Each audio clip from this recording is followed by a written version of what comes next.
What's up, record-loving freaks?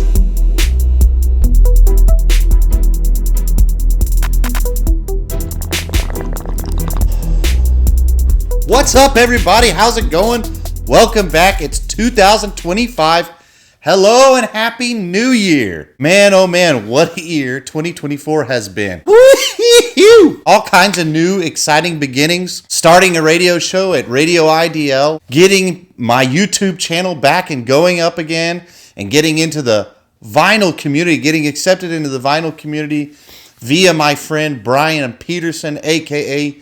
Tokyo Record Style. I want to thank him so much, as well as Rachel's Ghost and the entire Rachel's Ghost community of friends. Getting into records is something that I've always been into ever since I inherited some records from my uncle, my mom, and my dad when I was a teenager. Going through their records was always such a thrill. Going through all the old Led Zeppelin and Stevie Wonder, Minnie Riperton, soul albums, rock albums, folk stuff, listening to Phoebe Snow or Crosby, Stills and Nash. Hell, we had Donovan records. But let me tell you about the record WOES. And maybe some of you can relate and been here before. I'm sure some of you have. But we had a huge bin of records that I think got predominantly water warped from just bad storage and water damaged. And we lost so many of our great old record collection.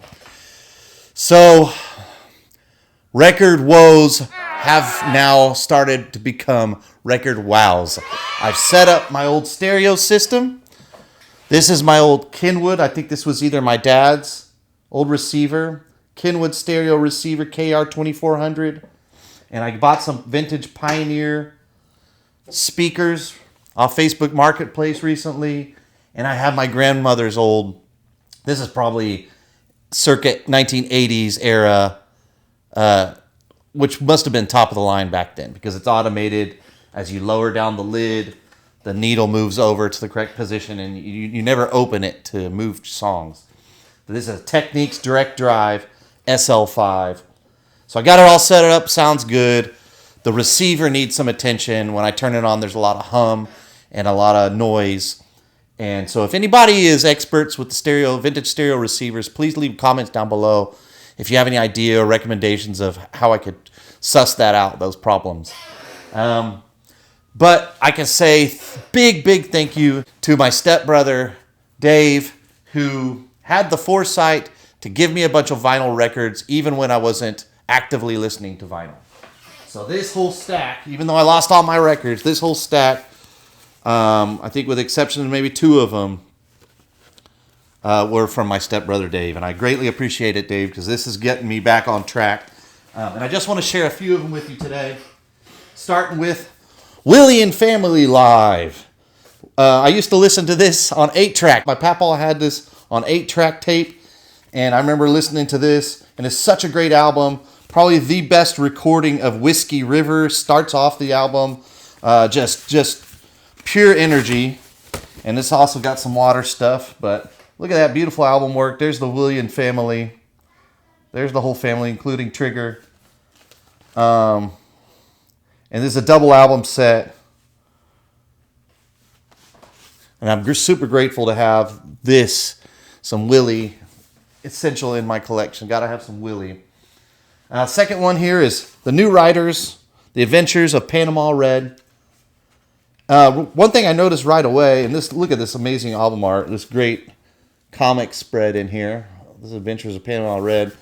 I was looking at the band members, and I don't know a lot of them, but right off when I started listening, I noticed the Peter Rowan sound. He's got two or three different songs in here written by Peter Rowan, and I thought he was in the band, but maybe not. Maybe he was just a friend and a guest, obviously. So if you guys know anything about Panama Red, please leave a comment down below. There it is, New Riders. And lastly, I want to give a big thank you to my mother, who was took my daughter to Starship Records and Tapes in Tulsa recently and asked me if there's anything I wanted. I said, pick me up some Bob Marley if they have any. And so this Bob Marley legend, as everybody probably has this in their Bob Marley collection if you're a reggae fan, is all the best hits of his. And of course I got this. This was my first Bob Marley album. I got it on CD. It was probably my first Bob Marley album back when I got it in the 90s. And now I have it on vinyl. And this is a new press made in the Czech Republic. Still on Island Records. But this was put out originally in 1984. Is This Love? No Woman, No Cry. Could You Be Loved? Three Little Birds. Buffalo Soldier. Get Up, Stand Up. Stir It Up, all inside one. One Love. I Shot the Sheriff. Waiting in Vain. Redemption Song, Satisfy My Soul, Exodus, and Jamming on side 2. I think Could You Be Loved is my favorite one. If I was going to just drop the needle on my favorite track, it's Could You Be Loved. But this is it, man. From record woes to record wows. It's exciting to get back into it, and I'm going to start collecting records and sharing them with you here. I appreciate y'all for hanging out and tuning in. Please like, share, and subscribe. Thank you to Brian and Rachel and all my YouTube mentors, people who've helped me get going. Until next time, I'll see you freaks at the record store. You're watching 3 Points.